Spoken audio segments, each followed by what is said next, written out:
So yan po yung dry dock area nila.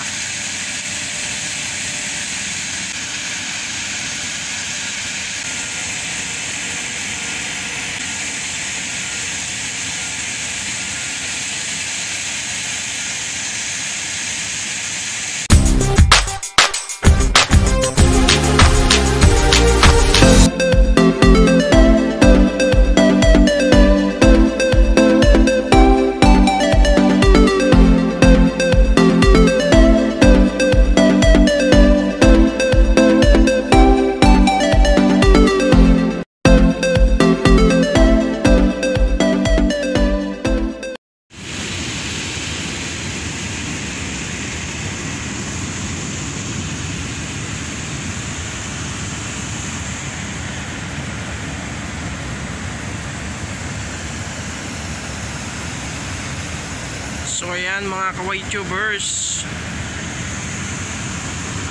nandito na po kami sa Amerika, the dream of everyone, the American land. So ayan po, ito po ang Mobile, Alabama, USA.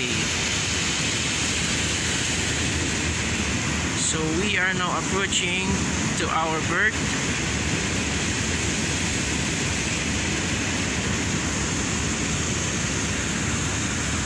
Ayan mga ka-YTubers,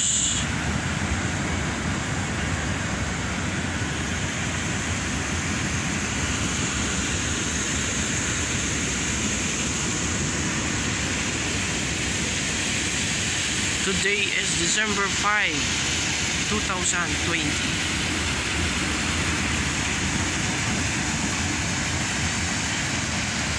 So we are expend a long time voyage. Nakarating din po kami sa Amerika ng maayos, safety at ligtas po sa mga masama.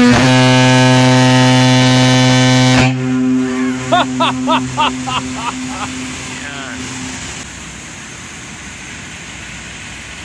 So we are going now to our berth, McDuffie Terminal. So ayan mga ka-YTubers, napakaganda pong lugar, good viewing. Ang panahon po dito ngayon is warm.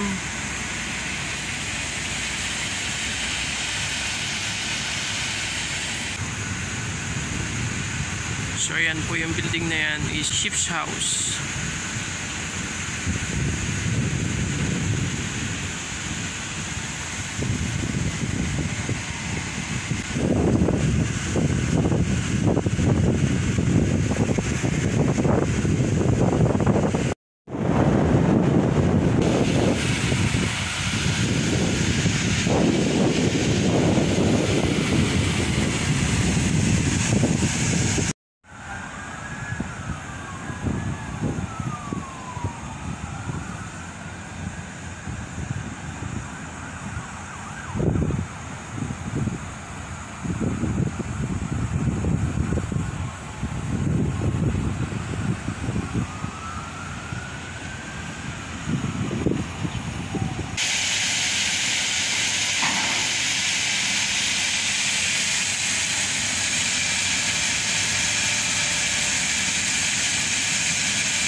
So yan po yung dry dock area nila.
So yan mga ka-YouTubers ang aming berth. Diyan po didikit yung aming barko sa terminal coal. Diyan po ang pag-loading ng coal. So yan.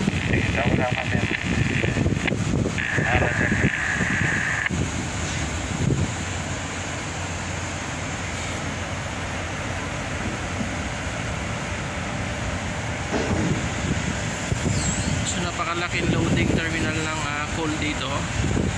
So kaalis lang po ng barko nung pinalitan namin. Ayan. Ito po ang Mobile Port Alabama, USA Terminal, Coal Terminal. So ito po ang McDuffie Terminal.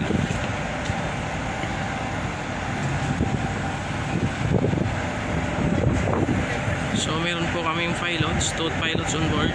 Sila po yung nagmamaniobra ng barko.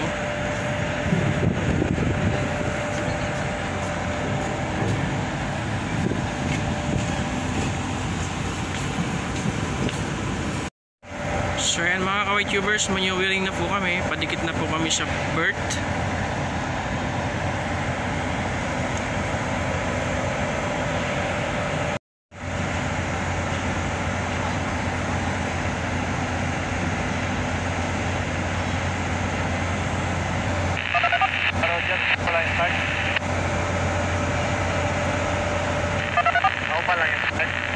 So we are sending first spring line forward to shore. So ayan, nakadikit na po yung ship's hull namin. Bibigay na po kami ng mooring lines to shore side. Ayan po mga ka-YouTubers, nakadikit na po kami sa aming berth at loading na po kami, mag-start na po ng loading operations. Ayan po ang pangarga namin, coal. Ayan. Ayan po yung gamit nila sa pag-loading, conveyor belt. So nakadikit po kami sa aming berth at we safely arrive.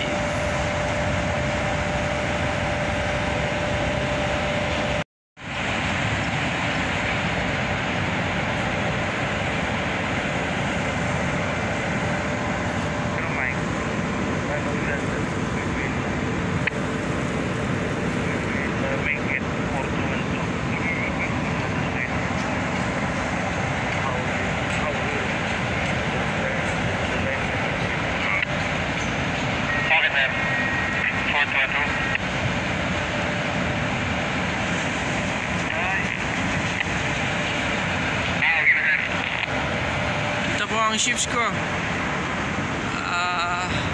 Malinis at ready to receive the cargo. So ayan mga ka-YouTubers, ito po ang McDuffie Terminal. Nandito po kami ngayon sa USA, Port Alabama, Mobile, Alabama, USA. Ayan po yung aming pangarga.